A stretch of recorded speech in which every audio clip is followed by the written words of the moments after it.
पर मित्रों, आप जान ही रहे हैं कि वर्तमान में जो है अनअकैडमी आपके भारत का सबसे बड़ा एजुकेशन चैनल है, जहां पर सभी कोर्सेज आपको प्रोवाइड कराए जाते हैं। और यूपीएससी और स्टेट कमीशन को लेकर आपके सामने एक चैनल जो चल रहा है हिंदी मीडियम के विद्यार्थियों के लिए, खासतौर से इस पे बहुत अच्छे अच्छे आपको एजुकेटर लगे हुए हैं आपके हेल्प के लिए। एग्ज़ाम के पॉइंट ऑफ व्यू से आपको पढ़ाया भी जा रहा है।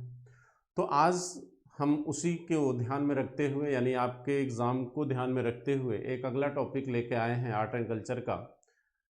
जियाउद्दीन बर्नी जो बहुत ही फेमस है और एक इतिहासकार के रूप में भी बर्नी का बड़ा महत्व है। इसकी किताबों को भी बहुत बार परीक्षा में पूछा गया है।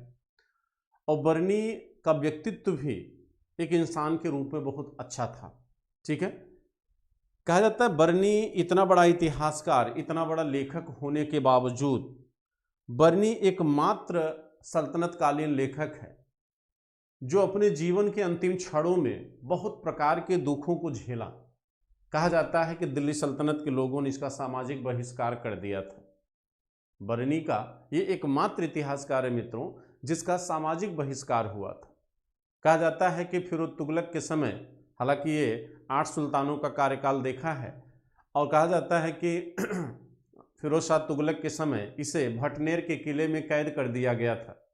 लेकिन फिरोज शाह तुगलक इसकी गरीबी को देखते हुए इसे मुक्त कर देता है। ये बेहद गरीब हो गया था अपने जीवन के अंतिम क्षणों में। कहते हैं इतना अधिक दरिद्रता या गरीबी इसके साथ थी कि इसे मरने के समय एक चटाई में लपेट कर दफनाया गया था। ठीक, और दफनाया कहाँ गया था? इसके परम गुरु निजामुद्दीन औलिया थे, और उसी की दरगाह में गयासपुर में ही इसे भी क्या किया गया? दफनाया गया। तो किसी भी कवि, किसी भी लेखक का जीवन इतना कठिन, इतना दुरूह कैसे हो सकता है? इतना बेहतर नेतृत्व प्रदान करने के बावजूद बर्नी अपने जीवन में इतने कठिन दौर से गुजरा। यह एक उसकी व्यक्तिगत समस्या थी, लेकिन कहा जाता है कि बर्नी ने जो अपना योगदान दिया साहित्य के निर्माण में या इतिहास लेखन में, वह एक बड़ा अहम योगदान है जो सल्तनत काल का कोई दूसरा लेखक नहीं कर पाया। कहा जाता है कि बर्नी का अहम रोल या अहम जो महत्व है वह यह है कि यह एकमात्र लेखक है जो इतिहास लेखन की चर्चा करता है। बाकी इस्लाम में जब लेखन कार्य शुरू हुआ, मित्रों आपको अगर गौर से समझिएगा, कहते हैं इस्लाम में जब लेखन कार्य शुरू हुआ तो प्रारंभिक चरण में इस्लाम का जो लेखन था वो इतिहास लेखन नहीं था। वो राजा या बादशाह या सुल्तान की उपलब्धियों का विवरण नहीं होता था, वो सुल्तान का लेखा जोखा नहीं होता था। वह जो लेखन कार्य होता था वह मूलतः अंसाब, सीरत, मगाजी और तबकात जैसी चीज़ों से जुड़ा होता था, जिसमें कहीं न कहीं मोहम्मद साहब के बारे में चीज़ों को दिखाने की कोशिश की जाती थी। ये तो जब कहते हैं कि फारसी साहित्य का जो पुनर्जागरण हुआ, फारसी पुनर्जागरण जब प्रारंभ हुआ तो फारसी पुनर्जागरण के बाद जो है सुल्तानों का इतिहास लिखने का क्रम शुरू होता है। फारसी पुनर्जागरण का क्रम जो है ये सल्तनत काल की स्थापना से ही शुरू होता है, और उसके बाद जो साहित्य लिखे गए वह सामान्य रूप से सुल्तान से जुड़े हुए थे, सुल्तान के क्रियाकलापों से जुड़े हुए थे। लेकिन अगर इस्लाम का जो प्रारंभिक साहित्य देखेंगे आप, मैं थोड़ा सा बर्नी से थोड़ा सा हट रहा हूं, देखिए कहते हैं इस्लाम का जो प्रारंभिक लेखन है, इस्लाम का प्रारंभिक लेखन, इस्लाम का प्रारंभिक लेखन,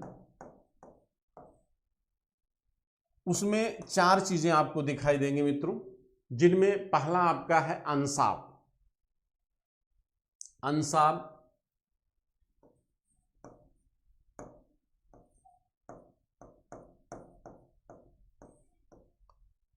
दूसरा आपका सीरत। ये क्या होता है? देखिए अंसाब क्या था? अंसाब जो है ये बेसिकली खलीफाओं की वंशावली है। अंसाब क्या है? ये वंशावली है। ये क्या है? वंशावली है। ठीक है, इसके बाद सीरत जो देखेंगे, सीरत, सीरत क्या है? ये पैगंबर मोहम्मद साहब का जीवनी वृतांत है। पैगंबर मोहम्मद साहब पैगंबर मोहम्मद साहब, पैगंबर मोहम्मद साहब का जीवनी वृतांत, जीवनी वृतांत। पैगंबर मोहम्मद साहब का क्या है? जीवनी वृतांत, यानी जो सीरत होता था, सीरत नाम से जो साहित्य लिखा जाता था इस्लाम में, ठीक, वह क्या होता था? पैगंबर मोहम्मद साहब की जीवनी होती थी। ठीक, ये पूछ भी सकता है, ध्यान भी रखिएगा। अगला जो है जिसे आप मगाजी कहते हैं, मगाजी युद्धों का वृतांत है। मगाजी ये क्या था? ये युद्धों का वृतांत था। इसमें पैगंबर साहब के द्वारा जो युद्ध लड़े गए और खलीफाओं ने जो युद्ध लड़ा उसका क्या है? वृतांत है। ये युद्धों का वृतांत यानी कहानियां, ये युद्धों का क्या है? वृतांत है। ठीक है, मगाजी किसे कहा जाता था? युद्धों का वृतांत कहा जाता था। ठीक, इसके बाद जो आपका आता है जिसे आप कहते हो तबकात। ठीक, तबकात जो है किससे जुड़ा हुआ था? सामान्य इतिहास से जुड़ा। तबकात में सामान्य ऐतिहासिक तथ्यों का उल्लेख किया जाता था। तबकात क्या था? तबकात क्या है? ये सामान्य इतिहास है, लेकिन यहां पर जो सामान्य इतिहास है इसका विषय जो है सुल्तान नहीं है। इस सामान्य इतिहास का विषय कौन है? पैगंबर और खलीफा, पैगंबर एवं खलीफा। ये सामान्य इतिहास यहां किसके बारे में लिखा गया? पैगंबर एवं खलीफा। अब यहां पे देखिए, कहते हैं कि जो इस चरण का जो आपका प्रारंभिक तौर पर जो इतिहास लेखन था इस्लाम में, वो कहीं न कहीं इन नामों से संबोधित किया जाता था, जिसमें अंसाब है, सीरत है, मगाजी है और तबकात है। लेकिन कहा जाता है कि 12वीं सदी में ईरानी और अरबी के मिलन से एक नई भाषा का जन्म होता है जिसे आप फारसी कहते हैं। कहते हैं कि फारसी पुनर्जागरण जब हुआ तो फारसी पुनर्जागरण के बाद जो इतिहास लेखन हुआ, जो इतिहास लिखा गया वह इतिहास मूल रूप से किसके इर्द गिर्द घूम रहा था? वो सुल्तान के चारों तरफ घूम रहा था। यानी सुल्तान को मुख्य विषय बनाकर इतिहास लिखने का काम जो है वो फारसी पुनर्जागरण के बाद से शुरू होता है। वह फारसी पुनर्जागरण के बाद से शुरू होता है। ठीक है, तो फारसी पुनर्जागरण के बाद से शुरू होता है इतिहास लेखन। और कहा जाता है कि सल्तनत काल में जो आपका हसन निजामी है, जिसने किताब लिखी थी ताजुल मासिर, अगर आपको याद होगा तो हसन निजामी ताजुल मासिर नामक ग्रंथ की रचना करता है। हसन निजामी प्रथम राजकीय इतिहास की रचना करता है। जो ताजुल मासिर जो लिखी गई, ताजुल मासिर, देखिए हम थोड़ा सा भटक गए हैं, चलिए कोई बात नहीं, ये भी जानकारी की बात है। कहते हैं ताजुल मासिर ये एक ग्रंथ है जिसकी रचना हसन निजामी ने किया था। और यह हसन निजामी आपके किसके दरबार में रहता था? यह हसन निजामी ऐबक के दरबार में था। ठीक है, ऐबक के समय का है।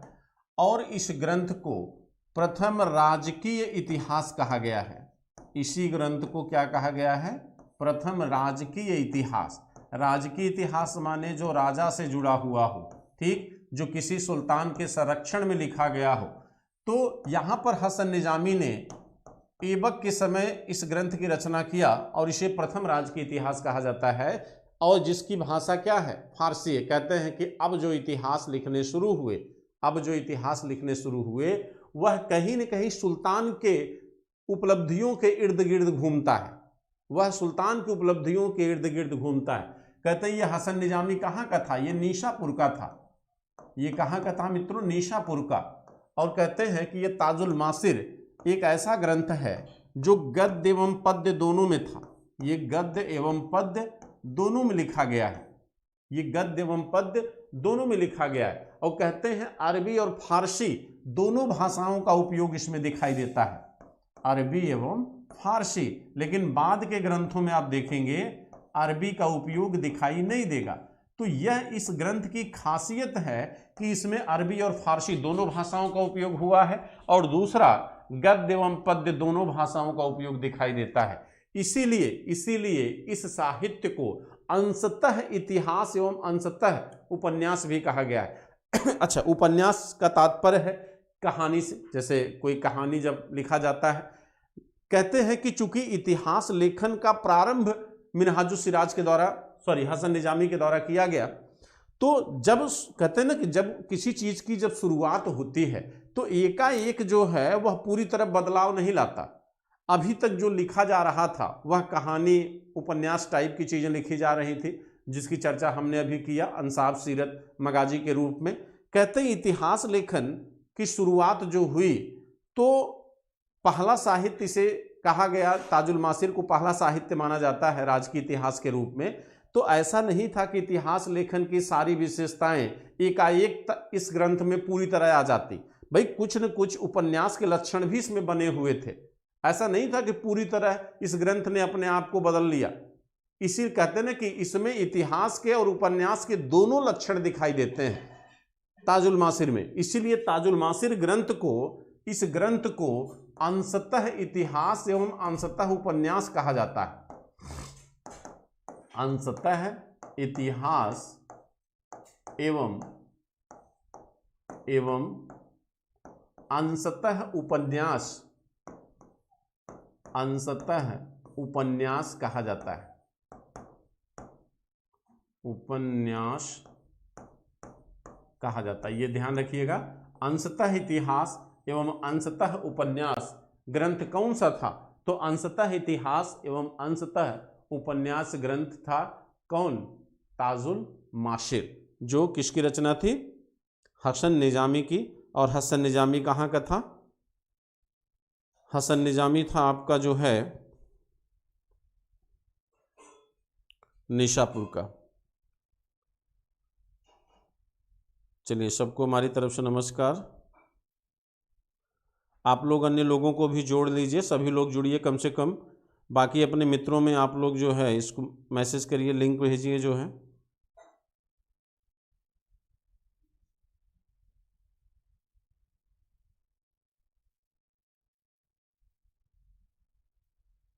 ठीक, वेरी गुड। अन्य लोगों को भी जोड़िए फटाफट, ज़्यादा से ज़्यादा लोगों को जोड़ने की कोशिश करिए।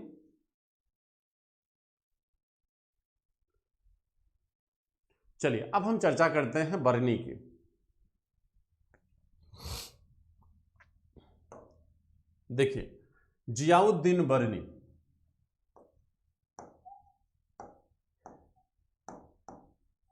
जियाउद्दीन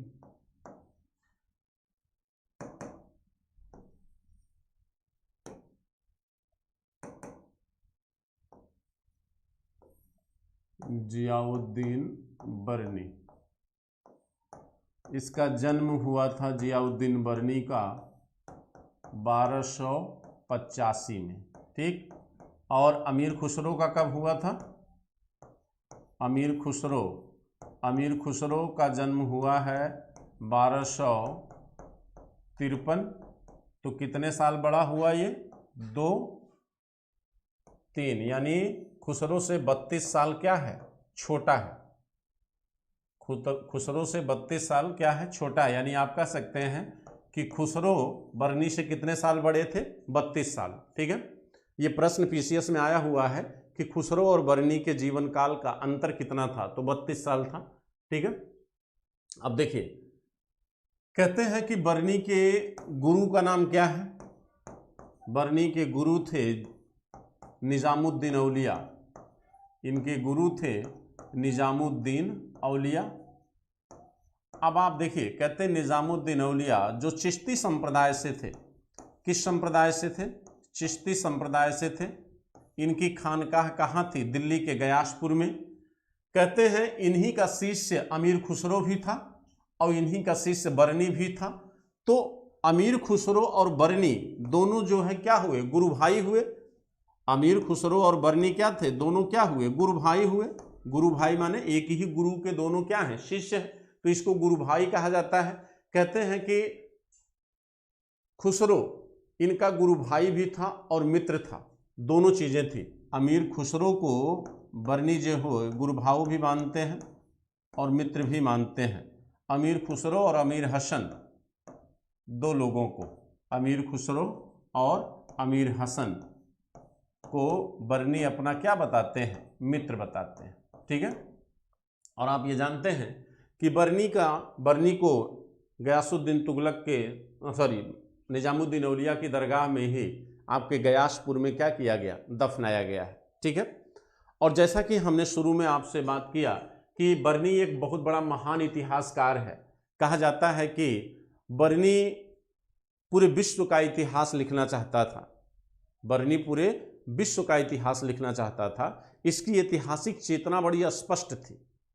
कहते हैं कि विश्व इतिहास लिखने की जब चेतना इसके अंदर आई तो इसने देखा कि तबकाते नासरी पहला ऐसा ग्रंथ है जो कहीं न कहीं एक बृहद इतिहास लिखता है विश्व का। तबकाते नासरी कहते हैं, तबकाते नासरी विश्व इतिहास की संज्ञा दी जाती है। इसीलिए इसने यह निर्णय त्याग दिया और जो ग्रंथ इसने लिखा तारीख फिरोज शाही, जो इसका सबसे महत्वपूर्ण ग्रंथ है, वह तारीख फिरोज शाही तबकाते नासरी से आगे की घटनाओं को लिखता है। ठीक है। तबकाते नासरी से आगे की घटनाओं को लिखता है, यानी तबकाते नासरी में जहां तक इतिहास लिखा गया है उसी के आगे का इतिहास आपके बरनी ने अपने ग्रंथ तारीख फिरोज शाही में लिखा है। तो विश्व इतिहास लिखने की इच्छा कहीं न कहीं बरनी में थी और बरनी ने विश्व इतिहास इसलिए नहीं लिखा क्योंकि तबकाते नासरी ने ऐसा काम कर चुका था, जो मिनहाजुस सिराज की रचना है तबकाते नासरी। थोड़ी सी चर्चा हम तबकाते नासरी की भी करना चाहेंगे, जो बेहद महत्वपूर्ण ग्रंथ है। ठीक, तबकाते नासरी के लेखक मिनहाजुस सिराज हैं।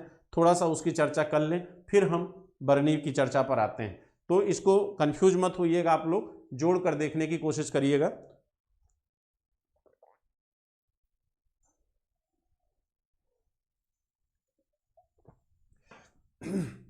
देखिए, हमने बात किया कि बरनी की जो सबसे महत्वपूर्ण ग्रंथ है वो है तारीख फिरोज शाही। देखिए, बरनी की वैसे किताबें बहुत हैं। देखिए, बरनी की पुस्तकें पहले लिख लेते हैं।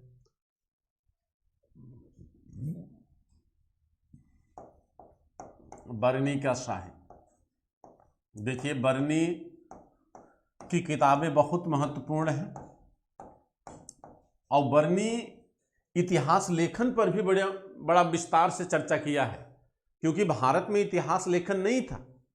लेकिन बरनी ने कहा कि इतिहास विज्ञानों की रानी है। ये वही बरनी है जो आपको याद होगा जब मैं पढ़ाया था इतिहास क्या है, तो वहां बरनी का नाम हमने लिया था, क्योंकि बरनी इतिहास लेखन की चर्चा करता है और बरनी ने ही कहा था कि इतिहास सभी विज्ञानों की क्या है, रानी है। क्योंकि इतिहास समाज का इतिहास होता है और समाज का जो संबंध होता है वो एक ऐसा संबंध है जो हमें इस पृथ्वी की, इस जगत की सभी घटनाओं से परिचित कराता है। यानी इतिहास जो होता है वह इस मानव समाज के सभी पहलुओं की, सभी पक्षों की जानकारी हमको देता है। और जो आपका विज्ञान है, चाहे वो साइंस हो, चाहे वो दर्शन हो, चाहे वो हिंदी हो, चाहे वो इंग्लिश हो, चाहे कोई भी अन्य जो साहित्य विज्ञान है, वो मानव के किसी एक पहलू से जुड़ा होता है। लेकिन जो इतिहास होता है वो मनुष्य के सभी पहलुओं से जुड़ा होता है। इसीलिए बरनी जो है इतिहास को विज्ञानों की क्या कहता है, रानी कहता है। आपका अबुल फजल जो आपके अकबर के दरबार में रहते थे, अबुल फजल ने भी कहा है कि इतिहास एक ऐसी दवाखाना है जहां मरीज के हर दर्द की दवा मिल सकती है, जहां मरीज के हर बीमारी का इलाज किया जा सकता है। तो अबुल फजल के कथन से और बरनी के स्टेटमेंट से, दोनों के स्टेटमेंट से इतिहास का महत्व दिखाई देता है। लेकिन ये सच है कि इतिहास लेखन वास्तव में सल्तनत काल या मुगल काल में नहीं था, क्योंकि इतिहास लेखन की जो विशेषता है कि यानी सत्य घटना लिखी जाए, निरपेक्ष लेखन किया जाए, लेखक निरपेक्ष हो, ये इस तरह की विशेषताएं हमको दिखाई नहीं देती। क्योंकि यहाँ पर सामान्यतः जो है किसी सुल्तान या बादशाह के दरबार में बैठा व्यक्ति ही उस सुल्तान के विषय में लिख रहा है, तो उसका जो साहित्य है वो निरपेक्ष नहीं है, ठीक है। लेकिन फिर भी इतिहास का ज्ञान होना ये अपने आप में एक अहम बात है और बरनी इतिहास की चर्चा करता है, ठीक है। तो बरनी का साहित्य कौन कौन सा है हम उसको पहले नोट कर लेते हैं। इसका जो पहला साहित्य है वो है तारीख ए फिरोज शाही, तारीख ए फिरोज शाही। इसकी चर्चा हम थोड़ा सा डिटेल में करेंगे। तारीख ए फिरोज शाही की चर्चा डिटेल से होगी, लेकिन अभी आप ये जानिए कि सबसे महत्वपूर्ण ग्रंथ फिरोज माने जियाउद्दीन बरनी का वो ग्रंथ कौन सा है, तारीख ए फिरोज शाही, ठीक। अब देखिए एक चीज गौर करिएगा, तारीख ए फिरोज शाही बरनी की किताब है। आगे आप जाएंगे तो अफीफ ने भी इसे पूरा किया है, अफीफ ने भी लेखन कार्य किया है तारीख ए फिरोज शाही का। तो कभी अगर इस तरह का दिया रहे कि तारीख ए फिरोज शाही का लेखक कौन है और बरनी अगर विकल्प में नहीं है और अफीफ अगर विकल्प में है तो उसका लेखक कौन है, अफीफ। अगली जो किताब है इनकी वो है सलात ए कबीर, सलात ए कबीर, सलात ए कबीर। अगली है फतवा ए जहादीरी, फतवा ए जहादारी।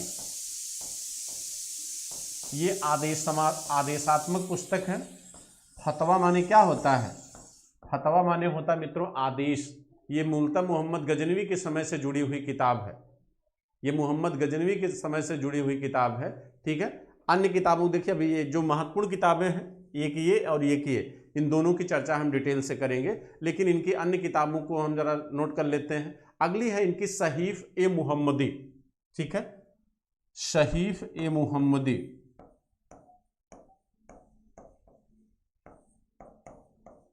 सहीफ ए मुहम्मदी। और इनकी एक किताब और है वो है हसरतनामा, हसरतनामा। ये इनकी किताबें हैं जो कभी न कभी पूछी जाती हैं, ठीक है, जो कभी न कभी पूछी गई हैं। एक किताब इनकी और है लेकिन वो महत्वपूर्ण नहीं है, जिसका नाम है तारीख आले बरामी का। हालांकि छोड़िए, आपको जितनी ज़रूरत है उतने आप लोग नोट करिए। कहते हैं कि इस पुस्तक में जो सबसे महत्वपूर्ण पुस्तक है वो है तारीख फिरोज शाही, ठीक। तारीख फिरोज शाही का महत्व क्यों है वो हम आपको बताने की कोशिश करते हैं। देखिए कहते हैं ये तारीख फिरोज शाही जो ग्रंथ है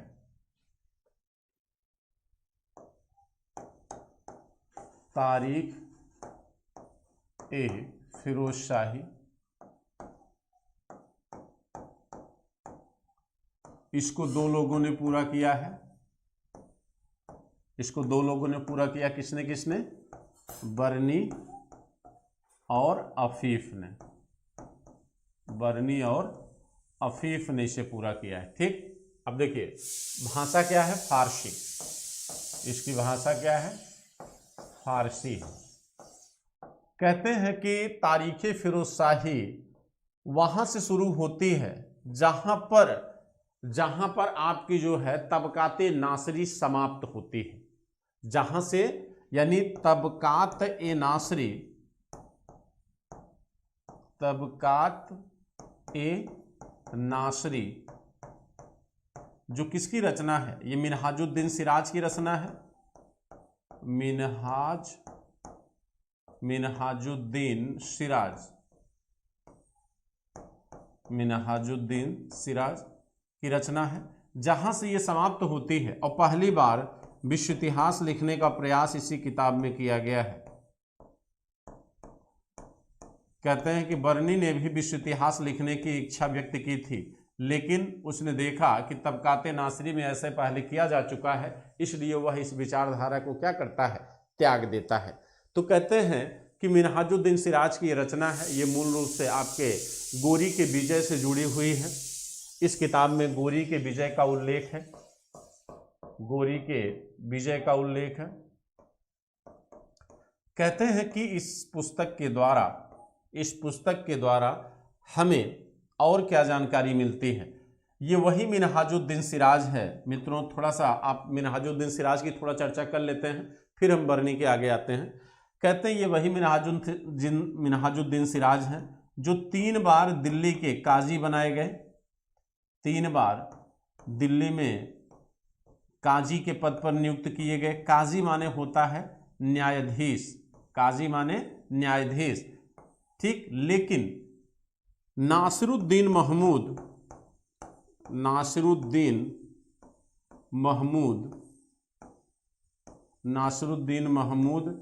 के समय यह मुख्य काजी के पद पे थे।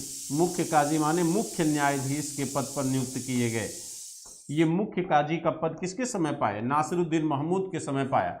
और इसीलिए आप गौर करिएगा, तबकाते नासरी में नासिरुद्दीन महमूद को ही मिनहाजुद्दीन सिराज ने दिल्ली सल्तनत का सबसे श्रेष्ठ सुल्तान बताया है।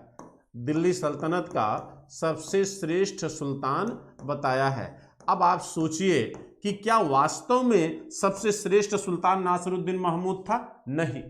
नासिरुद्दीन महमूद की न तो राजनैतिक, न आर्थिक, न सामाजिक कोई भी उपलब्धि ऐसी नहीं थी जिसकी वजह से नासिरुद्दीन महमूद को सबसे बेहतर शासक कहा जाता। अब आप अगर गौर करिए, चूंकि आपने एक बेहतर पद इनको प्रदान किया, अब पद पाने की लालच में इनको गुणगान करना ही करना था, तो इन्होंने अपने साहित्य में नासिरुद्दीन महमूद को श्रेष्ठ सुल्तान बता दिया।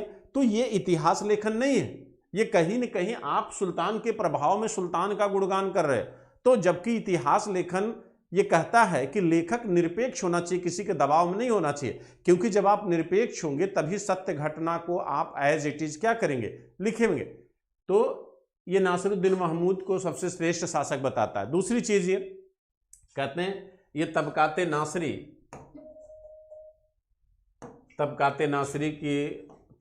नासरी जो है, इस ग्रंथ का अंग्रेजी अनुवाद, इसका जो अंग्रेजी अनुवाद है वो किसने किया है? अंग्रेजी अनुवाद किया गया है रयवर्टी के द्वारा। किसके द्वारा? रयवर्टी। इसका अंग्रेजी अनुवाद किसने किया है? रयवर्टी नामक विद्वान ने इसका क्या किया है? अंग्रेजी अनुवाद किया है। अच्छा, दूसरी चीज ये कहते हैं कि यह जो है ऐबक के विषय में एक बड़ी ही आश्चर्यजनक बात करता है, जो कि सच नहीं है, यानी काल्पनिक है। अब आप सोचिए, इसका मतलब कि जो इतिहास इन्होंने लिखा है वह इतिहास कहीं न कहीं गलत है। इन्होंने कहा है कि ऐबक ने सिक्का जारी किया था और ऐबक ने अपना खुतबा पढ़ा था, जबकि ये पूरी तरह गलत है। ना तो ऐबक का कोई सिक्का है, ना ही ऐबक ने खुतबा पढ़ा था। ऐबक एकमात्र सुल्तान है जिसका नाम खुतबे में शामिल ही नहीं है। फिरोज शाह तुगलक ने खुतबे में ऐबक के नाम को शामिल ही नहीं किया है। लेकिन इन्होंने कहा है कि ऐबक, इनका ये कहना है कि ऐबक ने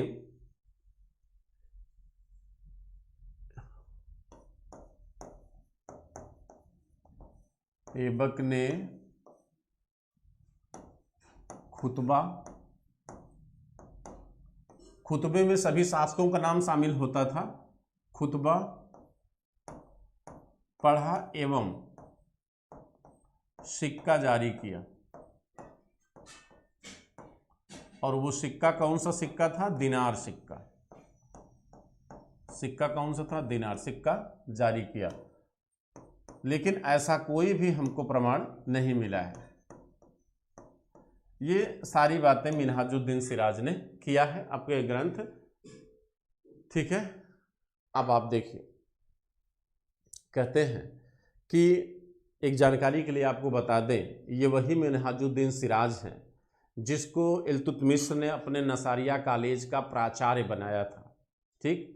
नसारिया कॉलेज यानी शिक्षा के विकास का कार्य जो है इल्तुतमिश के द्वारा किया गया था, और इल्तुतमिश ने अपने नसारिया कॉलेज का इनको क्या बनाया था? शिक्षक बनाया था, प्राचार्य बनाया था। तो ये भी जानते रहिए।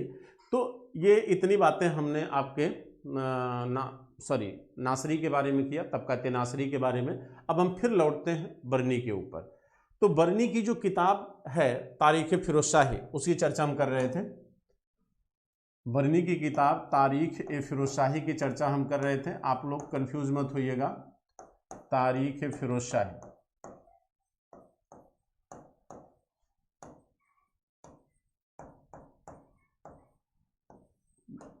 जिसका लेखक हमने बताया किसको किसको, एक बर्नी और दूसरा अफीफ, बर्नी और अफीफ, इसके दो लोग क्या थे, लेखक थे। भाषा इसकी क्या थी, फारसी थी।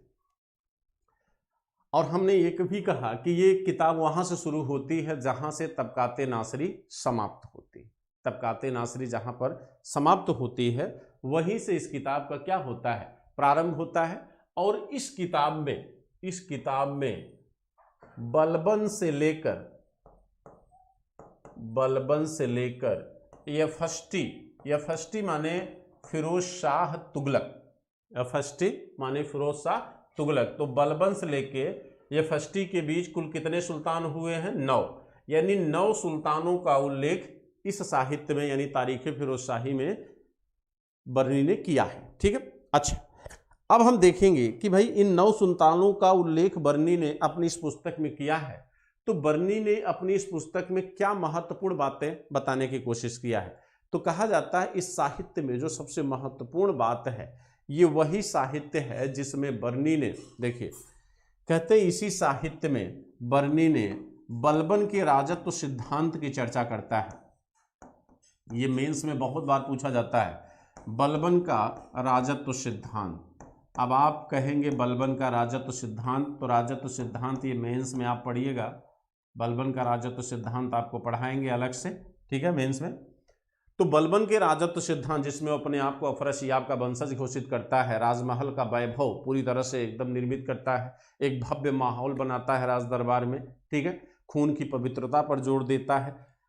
तो बलबन के राजत्व सिद्धांत का उल्लेख है। इसके अतिरिक्त बलबन दिल्ली सल्तनत का पहला शासक है, बलबन दिल्ली सल्तनत का पहला शासक है। बलबन ने वसीयतनामा तैयार किया था, वसीयतनामा, बलबन की वसीयतनामा का उल्लेख भी इसी ग्रंथ में किया गया है। बलबन ने वसीयतनामा तैयार करवाया था जिसका उल्लेख तारीख फिरोज शाही में बर्नी करता है। और इसी में वह अलाउद्दीन खिलजी के बारे में क्या कहता है, वो अलाउद्दीन खिलजी के बारे में कहता है कि अलाउद्दीन खिलजी को खून बहाने का बेहद शौक था। यानी अलाउद्दीन खिलजी को एक हिंसात्मक शासक घोषित करता है और उसको खून बहाने वाला शासक बताता है।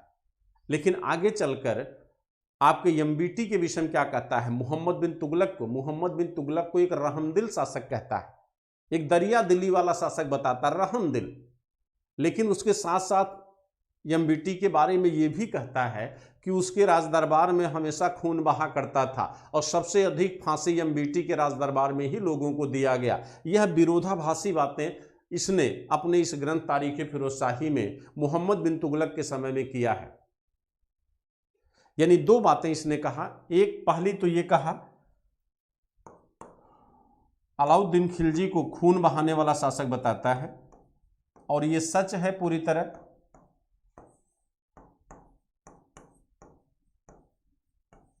अलाउद्दीन खिलजी को खून बहाने वाला शासक कहता है।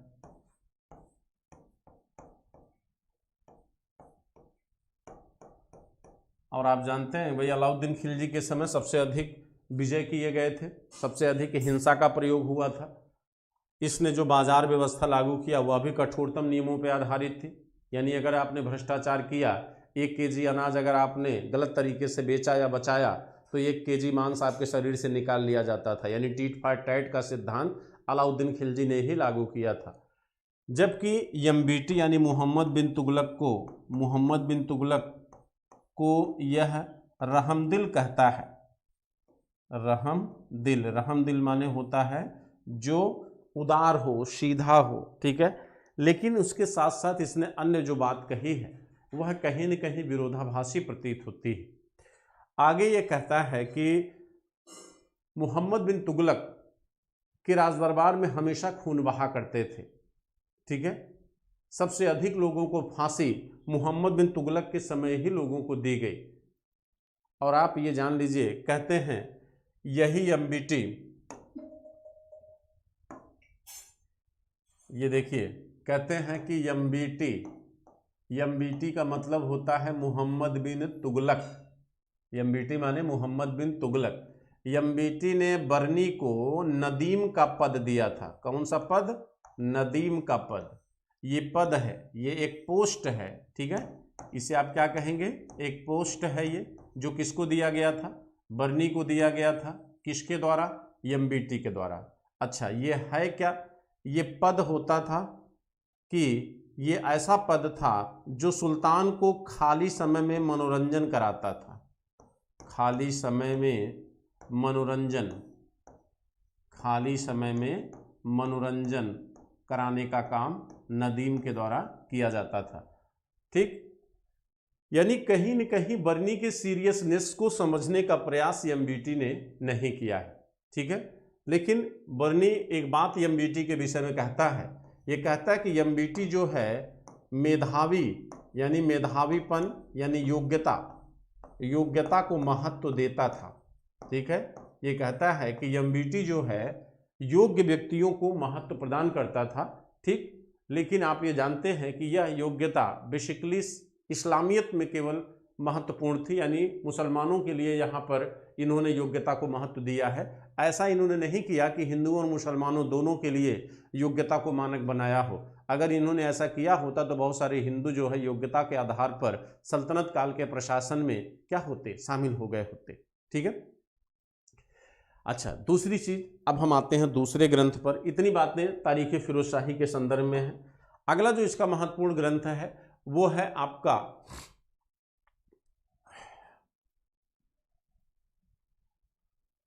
अगला जो इनका महत्वपूर्ण ग्रंथ है वो है फतवा-ए-जहांदारी। फतवा-ए-जहांदारी। जहांदारी माने क्या होता है? कानून। जहांदारी माने क्या होता है? कानून होता है। फतवा माने क्या होता है? आदेश होता है। फतवा माने आदेश, ठीक। यानी राज्य के संदर्भ में जारी किए गए जो आदेश हैं उनका संग्रह इस फतवा-ए-जहांदारी में किया गया है। तो कैसा आदेश? कौन सा आदेश? यहां जो आदेश है वह मोहम्मद गजनवी द्वारा, मोहम्मद गजनवी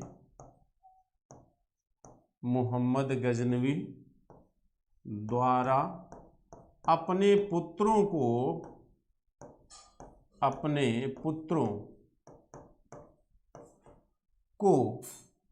पुत्रों को जारी किए गए कानूनी आदेश हैं।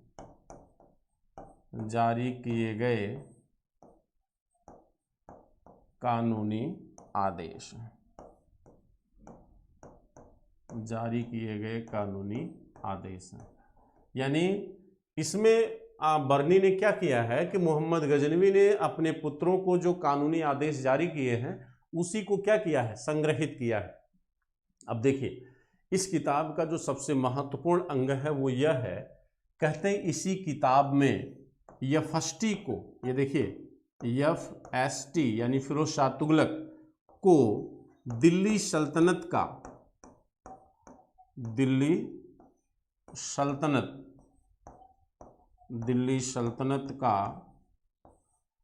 सबसे श्रेष्ठ शासक बताता है। दिल्ली सल्तनत का सबसे श्रेष्ठ शासक बताता है।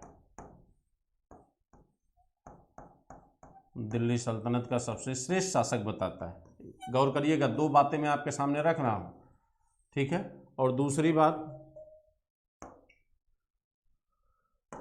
दूसरा नंबर 2, महमूद गजनवी को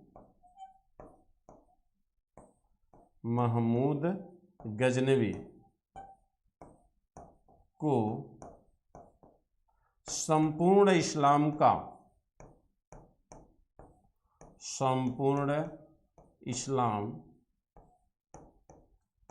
का सबसे श्रेष्ठ शासक बताता है। सबसे श्रेष्ठ शासक बताता है। सबसे श्रेष्ठ शासक बताता है। अब आप यहाँ पर देखिए, तो यहाँ पर जो बात वो कर रहा है और यहाँ पर जो बात उसने कहा है, इन दोनों में अंतर दिख रहा है कि नहीं दिख रहा है? यहाँ पर वो दिल्ली सल्तनत में यफष्टी को श्रेष्ठ शासक बता रहा है, यानी अगर ओवरऑल दिल्ली की केवल बात करें तो दिल्ली सल्तनत में वो फिरोज शाह तुगलक को सबसे श्रेष्ठ शासक बताने का प्रयास किया है, यानी सबसे बेहतर गुणों वाला बताने का प्रयास किया है। लेकिन वहीं समस्त इस्लाम, अब समस्त इस्लाम में वो हिंदुस्तान के बाहर का चीज भी इसमें शामिल हो गया, लेकिन समस्त इस्लाम में वो मोहम्मद गजनवी को सबसे श्रेष्ठ शासक बताता है। और वो कहता है कि गजनवी जो है आदर्श सुल्तान के सभी गुणों से क्या था, भरा हुआ था, यानी उसमें एक आदर्श सुल्तान के सभी गुण क्या थे, विद्यमान थे। और आप ये जानते हैं कि ये मोहम्मद गजनवी ही है जिसने इस्लाम में सबसे पहले शिक्षा को प्रारंभ किया था, और अपने गजनी में इसने विश्वविद्यालय की स्थापना किया था, किसानों के लिए सिंचाई की व्यवस्था किया था, बांध का निर्माण किया था, नहरों का निर्माण किया था, मदरसों का निर्माण इसने किया था, यानी अपनी जनता का हीरो था मोहम्मद गजनवी। हमारी नज़रों में ये विलन है, ये कहीं न कहीं एक खलनायक की भूमिका में है, लेकिन अपनी जनता की नज़रों में यह एक क्या था, हीरो था। कौन? मोहम्मद गजनवी। ठीक है। अब अगर हम देखें, कहते हैं कि ये दोनों बातें फतवा जहांदारी में बर्नी ने दिखाने की कोशिश किया है। इसके अतिरिक्त बर्नी कहता है कि मोहम्मद बिन तुगलक जो दिल्ली सल्तनत का शासक है, मोहम्मद बिन तुगलक जो है एक सबसे पढ़ा लिखा व्यक्ति था, एक बौद्धिक व्यक्ति था, और कहता है कि मोहम्मद बिन तुगलक जो है धर्मशास्त्री विषयों पर चर्चा करने में रुचि रखता था। ये एमबीटी के बारे में जानकारी दे रहा है। कहता है कि एमबीटी जो है मोहम्मद बिन तुगलक धर्मशास्त्र यानी धार्मिक ज्ञान की प्राप्ति का प्रयास करता था। और आप जानते हैं कि जैन विद्वान भी इसके दरबार में रहते थे मोहम्मद बिन तुगलक के। तो इसको कहता है कि धर्मशास्त्री विषयों पर ज्ञान प्राप्त करने का प्रयास मोहम्मद बिन तुगलक के द्वारा किया गया है। अच्छा, दूसरी चीज कहते हैं कि यह एमबीटी के धर्मशास्त्री ज्ञान के अतिरिक्त उसके नगरीय प्रशासन का उल्लेख भी कहता है, उसके नगरीय प्रशासन का उल्लेख भी करता है। और एक जो सबसे बड़ी बात उसने कहा है, बर्नी ने ही अपने इस किताब में ये कहा है कि दिल्ली जैसा विशाल सल्तनत, दिल्ली का जो विशाल सल्तनत है यानी जो सल्तनत काल है, वह पूरी तरह किसानों के शोषण पर आधारित है। यानी जो सुल्तान का जो राज्य है वो हिंदुस्तान के किसानों के शोषण पर क्या है, आधारित है। और ये पूरी तरह सच इसने दिखाने की कोशिश किया है। और ये पूरी तरह सच था, क्योंकि जो इस्लामियत थी वह मूल रूप से शहरों में बसी हुई थी, जो मुसलमान थे वो शहरों में बसे हुए थे, लेकिन उन मुसलमानों की जो अर्थव्यवस्था थी वह मूल रूप से ग्रामीण समाज पर निर्भर थी। और ग्रामीण समाज हिंदू समाज था जो खेती में, कृषि में क्या था, लगा हुआ था, और उसके द्वारा उसका जो शोषण था, उसी शोषण के आधार पर दिल्ली सल्तनत का संचालन हो रहा था। तो जो बात बर्नी ने अपने साहित्य में कहा है वो पूरी तरह क्या है, सच है। इसके अतिरिक्त एमबीटी के राजधानी परिवर्तन को भी उसने क्या किया है, बताने की कोशिश किया है। तो राजधानी परिवर्तन के विषय में क्या बताया,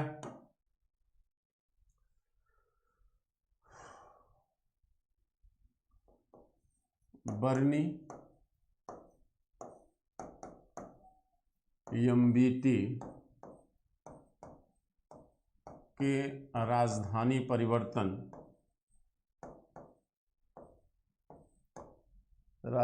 परिवर्तन का उल्लेख करता है।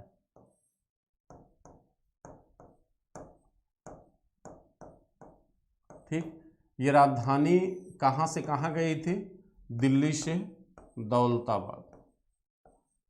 ये दिल्ली से कहाँ गई थी, दौलताबाद गई थी। दौलताबाद महाराष्ट्र में पड़ेगा। और बर्नी ने ही राजधानी परिवर्तन का वास्तविक उद्देश्य बताने का प्रयास किया है। बर्नी ने ही राजधानी परिवर्तन का वास्तविक उद्देश्य बताने की कोशिश किया है। ठीक, बर्नी कहता है कि जो राजधानी परिवर्तन एमबीटी ने किया, वह जो राजधानी परिवर्तन हुआ है उसका उद्देश्य क्या है, साम्राज्यवादी है। उसका उद्देश्य क्या है, साम्राज्यवादी उद्देश्य है। ठीक है, क्योंकि आपको ये पता है कि भाई दिल्ली पे बैठकर बर्नी बताता है कि बर्नी ने ही बताया कि राजधानी परिवर्तन का जो उद्देश्य था वो कैसा था, साम्राज्यवादी था। यानी कहने का मतलब है कि दक्षिण भारत को जो जीता था मोहम्मद बिन तुगलक ने, दक्षिण के जिन क्षेत्रों को जीता था उसको नियंत्रित करने के लिए इसने राजधानी को दिल्ली से कहाँ ले आया, दौलताबाद। हाँ, दुर्भाग्य ये था कि राजधानी परिवर्तन जो इसने किया, इसने सारी जनता को यहाँ विस्थापित करने का जो प्रयास किया, ये सबसे गलत काम इसने किया। राजधानी परिवर्तन का मतलब था कि आप सरकारी कामकाज को स्थानांतरित कर देते या अपने मुख्य कर्मचारियों को स्थानांतरित कर देते तो शायद ये राजधानी परिवर्तन सफल रहा। लेकिन कहते हैं पूरे समाज के लोगों को विस्थापित करना ये सबसे बड़ा घातक हुआ, क्योंकि व्यक्ति जो है होम सिकनेस की समस्या से गुजरता है।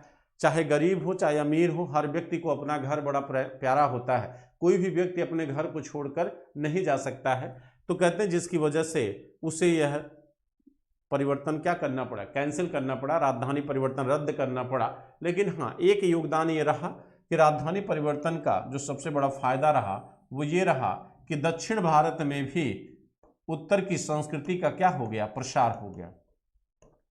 उत्तर भारत की संस्कृति का प्रसार जो है हमें दक्षिण भारत में भी दिखाई देना शुरू हो गया, जो इसका सबसे बड़ा अहम योगदान माना जाता है। ठीक है। और कहा जाता है कि मोहम्मद बिन तुगलक के समय, एमबीटी के समय लगभग 17 वर्ष तक यह एमबीटी के शासन में क्या कहा, 17 वर्ष तक यह एमबीटी के राज दरबार में रहा। ठीक है। अच्छा हाँ, एक चीज कहते हैं कि अपने इसी साहित्य में वह भारतीय संगीत का बड़ा मार्मिक विवरण देता है। भारतीय संगीत की तारीफ उसने किया है। भारतीय संगीत के विषय में बर्नी ने क्या कहा है, भारतीय संगीत के विषय में बर्नी क्या कहता है?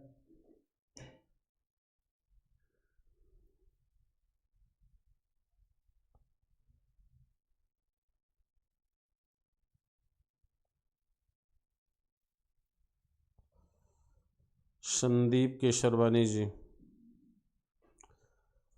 ठीक ठीक, सबको हमारी तरफ से गुड आफ्टरनून।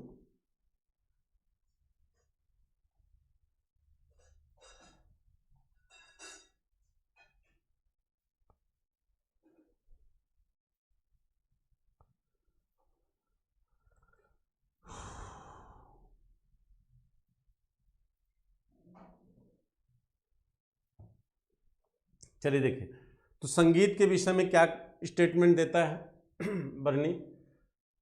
यह भारतीय युवतियों के संगीत की तारीफ करता है। भारतीय युवतियों के संगीत की तारीफ करता है और तारीफ करते हुए ये कहता है कि भारत का संगीत इतना मधुर था, भारत का संगीत जो है इतना मधुर था कि कोई भी रहस्यवादी व्यक्ति यानी सन्यासी व्यक्ति भी अपने सन्यास को छोड़ सकता था। ठीक है। ये कहता है कि युवतियां यह संगीत किससे सीखती हैं? गणिकाओं से। ठीक है, गणिकाओं से सीखती हैं।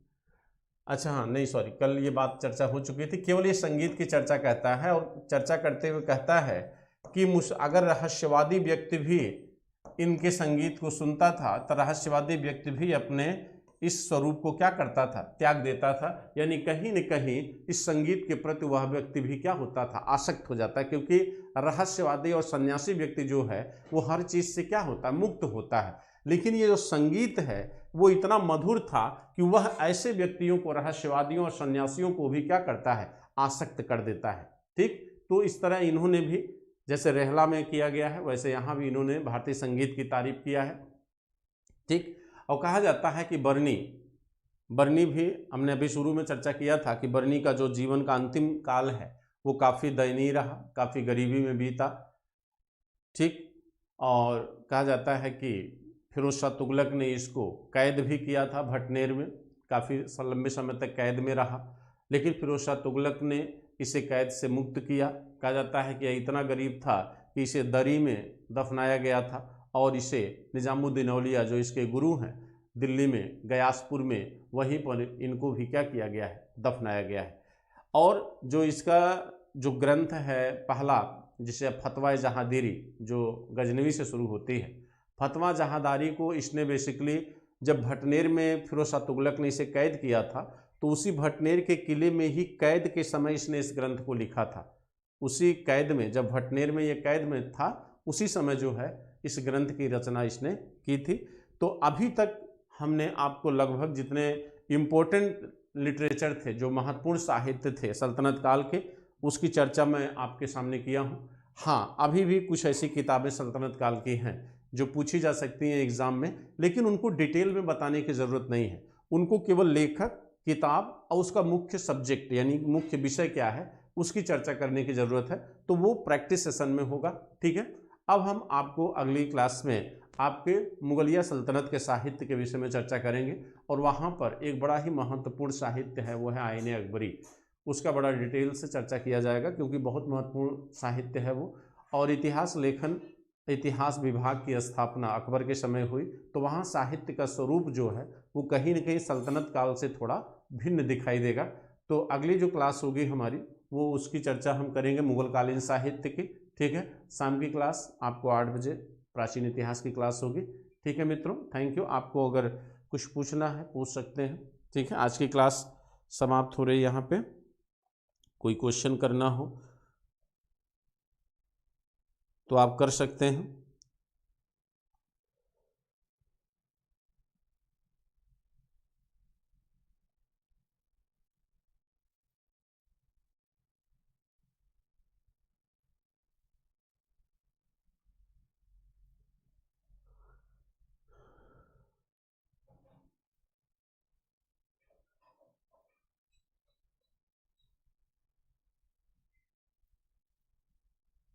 अच्छा, प्रिपरेशन के बारे में, ठीक है, चलिए एक आध दिन हम स्ट्रेटजी पे ही हम बात कर लेंगे। ठीक है, राहुल कुमार रावत जी, सुनील कुमार,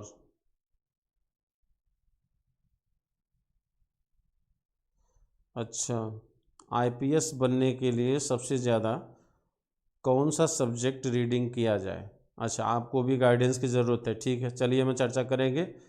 किसी एक सब्जेक्ट को पढ़कर आप आईपीएस नहीं बन सकते बेटा। आईपीएस एक पोस्ट होती है जो आईएएस के नीचे है। ठीक है, और किसी का कोई क्वेश्चन?